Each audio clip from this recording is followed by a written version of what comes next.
আর তাদের সাথে মিলেমিশে যারা তখন ব্যবসা বাণিজ্য চালিয়েছিল তাদের অন্তত 50 জনকে এইবার নমিনেশন দিয়েছে একটা দল, যাদের ঋণ খেলাপির পরিমাণ 26,000 কোটি টাকা।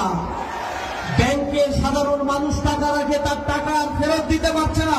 এই ঋণ খেলাপিদের আবার যারা পুনর্বাসন করছে, জনগণের টাকাতে আবার দুর্নীতি লুটপাট করে তারা এক স্বর্গরাজ্যে পরিণত করবে, তা বুঝতে আমাদের আর বাকি না। এজন্য আমাদের জেগে উঠতে হবে, আমাদের অধিকারের জন্য।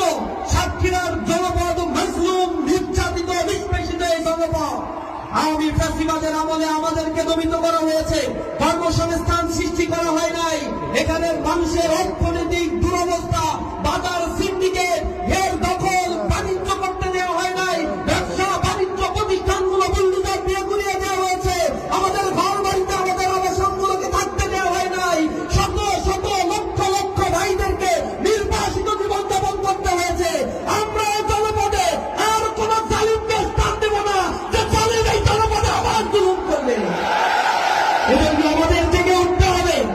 আপনারা দেখেছেন তরুণ সমাজ বাংলাদেশের প্রতিটি বড় বড় বিশ্ববিদ্যালয়, ঢাকা বিশ্ববিদ্যালয়, জাহাঙ্গীরনগর বিশ্ববিদ্যালয়, জগন্নাথ বিশ্ববিদ্যালয়, চট্টগ্রাম বিশ্ববিদ্যালয়, রাজশাহী বিশ্ববিদ্যালয়, যেগুলো জ্ঞান বিজ্ঞানের আতুর ঘর হিসেবে পরিচিত, সেই বিশ্ববিদ্যালয়